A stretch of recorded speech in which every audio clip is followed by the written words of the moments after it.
রাত তখন প্রায় 1টা। বাইরে ঝিরঝিরে বৃষ্টি পড়ছে। ঘরের ভেতর আলো নেই, শুধু আপনার মোবাইলের স্ক্রিনটা জ্বলছে। কাঁপা আঙুলে ব্যাংক অ্যাপ খুললেন। কিছুক্ষণ লোডিং চলল, তারপর ভেসে উঠল অ্যাভেলেবল ব্যালেন্স 0 রুপিস। চোখের সামনে ব্যালেন্সটা যেন জ্বলন্ত কয়লার মতো লেগে রইল। গলা শুকিয়ে এলো, বুকের ভেতরটা হঠাৎ ফাঁকা হয়ে গেল। মাথায় শুধু একটা প্রশ্ন ঘুরতে থাকে, এখন কি হবে? একটু থামুন, আপনি একা নন। এই ভয়ঙ্কর নীরবতা, এই বুক ফেটে যাওয়া কষ্ট, এটা লাখ লাখ মানুষ রাতের অন্ধকারে চুপচাপ বয়ে বেড়ায়। কিন্তু আজকের এই ভিডিওটা কোনো সাধারণ টিপস নয়। আজ আমি আপনার মস্তিষ্কের ভেতরে ঢুকে সেই সুপ্ত ভয়টাকে ছুঁয়ে দেখাবো, এবং তারপর দেখাবো এমন একটা পথ যেখানে শূন্য থাকতেও আপনি সঞ্চয় শুরু করতে পারবেন। নিজের চোখকেই বিশ্বাস করতে পারবেন না। আমি অভিজিৎ, আপনাদের সবাইকে স্বাগতম দ্য উইলমেন্ট চ্যানেলে। এটা শুধু একটা ফাইন্যান্স চ্যানেল না, এটা একটা মাইন্ডসেট শিফটের জায়গা। আর মাইন্ডসেট ঠিক হলে টাকা, ডিসিশন আর লাইফ সবকিছুই ধীরে ধীরে ঠিক জায়গায় বসতে শুরু করে। চলুন শুরু করি। ভাবুন, মাসের শুরুতে স্যালারি ঢুকলো, কয়েকটা দিন ভালো লাগলো। তারপর বিল, বাজার, কিছু দেনা, আস্তে আস্তে সব উধাও। মাসের 15 তারিখেই আপনি আবার সেই শূন্য অতলে। হঠাৎ একটা জরুরি প্রয়োজন এলো, বাড়ির কেউ অসুস্থ বা কোনো জিনিস নষ্ট হয়ে গেল। আপনি দেওয়ালে পিঠ ঠেকে যাওয়া শূন্যতা অনুভব করলেন। আত্মীয় বন্ধুর কাছে হাত পাততে লজ্জায় বুক কেঁপে উঠল। ফোনের কল লিস্টে আঙুল আটকে গেল। এই যে অসহায়তার শ্বাসরুদ্ধকর অনুভূতি, এটা কি আপনার চেনা? আপনি কি লক্ষ্য করেছেন বারবার চেষ্টা করেও কেন সঞ্চয় শুরু করতে পারেন না? আমার দ্বারা হবে না, আমার ইনকামই তো যথেষ্ট না, এই কথাগুলো কি প্রতি রাতে আপনার মাথায় ঘোরে? হয়তো আপনি নিজেকেই দোষ দিচ্ছেন, কিন্তু আসল অপরাধী আপনি নন, আপনার ব্রেন। আপনার মস্তিষ্কের ভেতরে একটা আদিম যন্ত্র কাজ করে, যার নাম স্ক্যারসিটি মাইন্ডসেট। এটা আপনাকে বোঝায়, যা হাতে এসেছে এখনই খরচ করে ফেলো। কাল বলতে কিছু নেই। হঠাৎ কিছু টাকা পেলেন, সঙ্গে সঙ্গে ডোপামিনের ঢেউ এসে আঘাত করল। আপনার মগজ বলল, একটু ভালো কিছু খাই, আজ কষ্ট করেছি। আপনি খরচ করলেন। এটা কোনো দুর্বলতা নয়, এটার নাম ইমোশনাল স্পেন্ডিং আর ইনস্ট্যান্ট গ্র্যাটিফিকেশন। আপনার ব্রেনের এই সার্কিট এমনভাবে প্রোগ্রাম করা যে আপনাকে চিরকাল শূন্য রাখতে চায়, কারণ সেই পরিচিত শূন্যতাই তার কমফোর্ট জোন। একটা উদাহরণ দিই। ধরুন, আপনি অটো থেকে নেমে 10 টাকা বাঁচালেন। প্রথম প্রতিক্রিয়া কি? এই 10 টাকা তো কিছু না, একটা চা খেয়ে নিন। অথচ ওই 10 টাকাই যদি আপনি আলাদা রাখতে পারেন, তাহলে আপনার মগজে একটা নতুন মেসেজ যায়, আমি পারছি। কিন্তু আমরা তা করি না, কারণ আমাদের পুরনো পরিচয়, আমাদের আইডেন্টিটি বলে আমি সঞ্চয় করার মানুষ নই। রুম্পা থাকত উত্তর কলকাতার এক চিলতে ভাড়া বাড়িতে। বয়স 24। একটা ছোট অফিসে কাজ করে। রাত 10টায় ফিরে। ঘরে ঢুকেই প্রথমে জুতো খোলে, তারপর সরাসরি সেই তাকে রাখা পুরনো মাটির ভাঁড়টার দিকে তাকায়। ওই ভাঁড়টা ছিল একসময় দইয়ের, এখন সেটা তার সঞ্চয়ের প্রতীক। একদিন রুম্পা অফিস থেকে ফিরছে। হঠাৎ ফোন এলো, মায়ের প্রেশার লাফাচ্ছে, হাসপাতালে ভর্তি করতে হবে। হাতে মাত্র 22 টাকা। রুম্পা ফোনটা নামিয়ে রাস্তার ধারে বসে পড়ল। কাঁদতে পারছে না, শুধু বুকের ভেতরটা দুমড়ে মুচড়ে যাচ্ছে।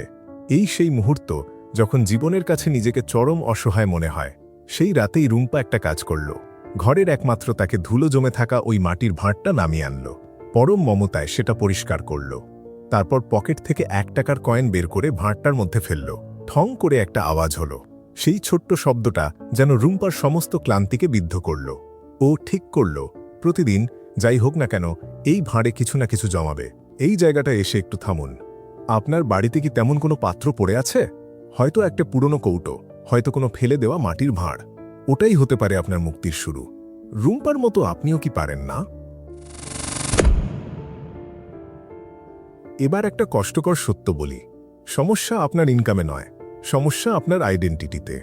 আপনি নিরন্তর নিজেকে যে গল্প শুনিয়েছেন, আমি দরিদ্র, আমার সঞ্চয়ের কিছু হয় না, সেই গল্পই আপনার জীবনের স্ক্রিপ্ট হয়ে দাঁড়িয়েছে। একে বলে কনফার্মেশন বায়াস। আপনি এমন প্রমাণই খুঁজে বের করেন যা আপনার ওই বিশ্বাসকে সত্যি প্রমাণ করে। আপনি দেখেন সবাই ফুর্তি করছে, আপনিও ভাবেন একটু আমিও করি।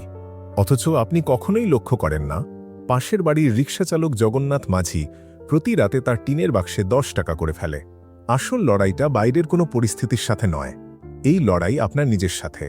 আপনার ব্রেন আপনাকে বারবার বলবে, আজ রাখলে কি হবে, ঠিক তখনই আপনাকে জিততে হবে। সঞ্চয় কোনো অঙ্কের ব্যাপার না, এটা আপনার নিজের সাথে কন্ট্রাক্ট। এখন প্রশ্ন হলো, শূন্য থেকে কিভাবে শুরু করবেন? আমি কোনো ম্যাজিক ফর্মুলা দিচ্ছি না, দিচ্ছি সায়েন্স ভিত্তিক একেবারে বাস্তব 4টি ধাপ। আপনার ইনকাম যত কমই হোক, এগুলো আজ রাত থেকেই শুরু করা যায়। প্রথম ধাপ, প্রথম 1 টাকার প্রতিজ্ঞা। আজই একটা মাটির ভাঁড় জোগাড় করুন। না থাকলে পুরনো কাগজের ঠোঙা বানান, তাতে লিখুন আমার ভবিষ্যতের অক্সিজেন। তারপর প্রতিদিন, মাসের প্রতিটা দিন শুধু 1 টাকা ফেলুন তাতে।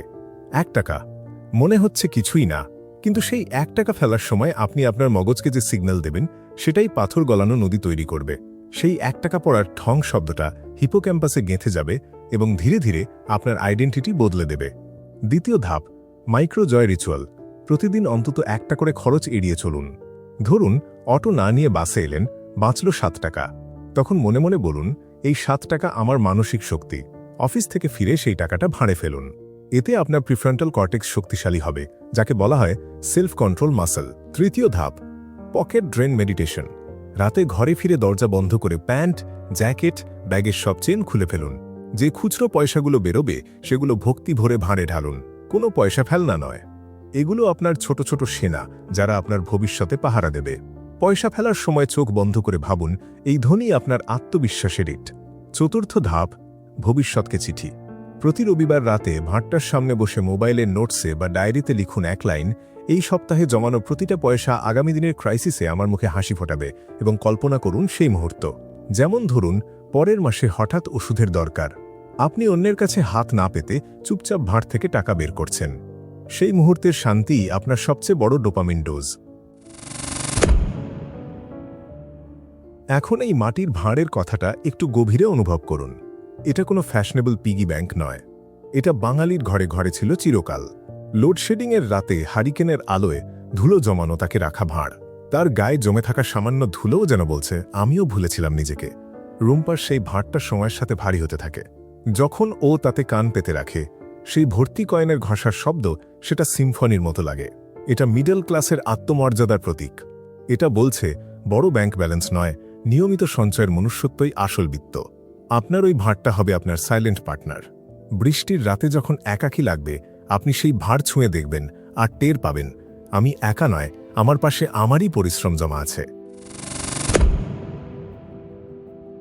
একবার চোখ বন্ধ করুন। কল্পনা করুন, আজ থেকে 3 মাস পরের কোনো সন্ধে। আপনি ক্লান্ত শরীরে ঘরে ফিরেছেন। আপনার হাতে হয়তো আজ কিছু টাকা কম, কিন্তু আপনি জানেন আলমারির উপরে সেই মাটির ভাঁড়ে জমা আছে 800 টাকা। হঠাৎ ফোন এলো, দিদি বলল, ভাই একটু সাহায্য করতে পারবি? কাল মাস্টারের বেতন দেব। আপনি 1 সেকেন্ডের জন্যও ভয় পেলেন না। আপনি ভাঁড় থেকে টাকা বের করে পাঠিয়ে দিলেন। তারপর রাতে ছাদে দাঁড়িয়ে শুকনো হাওয়া গায়ে লাগলো। মনে হলো আপনার কাঁধের বোঝা অনেক হালকা। জীবনটা আপনার নিজের নিয়ন্ত্রণে। এই রাতটা আপনি কাঁপাকাঁপি ছাড়া, লজ্জা ছাড়া কাটাবেন। এখানে দাঁড়িয়ে আপনাকে বলছি, আজ থেকে আপনি আর সেই মানুষ নন যে সারাক্ষণ ভাবে আমি গরিব। গরিবই কোনো ইনকাম লেভেল নয়, এটা একটা মাইন্ডসেট। আজ পর্যন্ত আপনি নিজেকে খরচা করা মানুষ লেবেল পড়িয়েছিলেন। আজ রাতে সেই লেবেল খুলে ফেলুন। আপনি এখন একজন বিল্ডার, একজন আর্কিটেক্ট। আপনি ভাঁড়ের প্রতি কয়েন ফেলার মধ্য দিয়ে নিজের নতুন পরিচয় তৈরি করছেন। আপনি নিজের ভবিষ্যতের ক্রিয়েটর। শেষ করব একটা ছোট্ট অনুরোধে। ভিডিওটা বন্ধ করার আগে নিজের মনের ভেতর তাকান। যে মানুষটা বারবার হেরেছে, যে মানুষটা শেষ রাতে একা একা ব্যালেন্স চেক করে চমকে উঠেছে, তাকে আলতো করে বলুন, আমি তোকে বিশ্বাস করি। কারণ রুম্পা পেরেছে, জগন্নাথ মাঝি পারে, আপনি পারবেন। সঞ্চয় কোনো আর্থিক ট্রানজ্যাকশন নয়, এটা নিজের প্রতি ভালোবাসার সবচেয়ে নির্মল প্রকাশ। আজ রাতে আপনি একটা মাটির ভাঁড় খুঁজে বার করুন। সেটার উপর ধুলো থাকুক, কিছু যায় আসে না। তাতে 1 টাকা ফেলুন। সেই ঠং শব্দটা শুনুন এবং জানুন, সেই মুহূর্তে মহাবিশ্বে আপনার নিয়তি বদলে গেল। পরের ভিডিওতে আমি আপনাকে এমন একটা সিস্টেম দেখাবো, যেখানে আপনার জমানো টাকাগুলো শুধু পড়ে থাকবে না, বরং নিজে থেকে ধীরে ধীরে বাড়তে থাকবে। সেটা কিভাবে সম্ভব, কিভাবে ছোট সঞ্চয় হয়ে উঠবে আপনার স্বপ্নের ভরসা, এটা জানতে পরের ভিডিওটি একদম মিস করবেন না। দ্য উইলমেন্ট চ্যানেলকে সাবস্ক্রাইব করুন, লাইক করুন এবং কমেন্টে জানান আপনার জীবনের প্রথম সঞ্চয়ের মুহূর্তটা কেমন ছিল। আর এই ভিডিওটা শেয়ার করে দিন সেই বন্ধুকে, যার কাছে এখন কিছুই নেই কিন্তু পরিবর্তনের আগুনটা জ্বালাতে চান।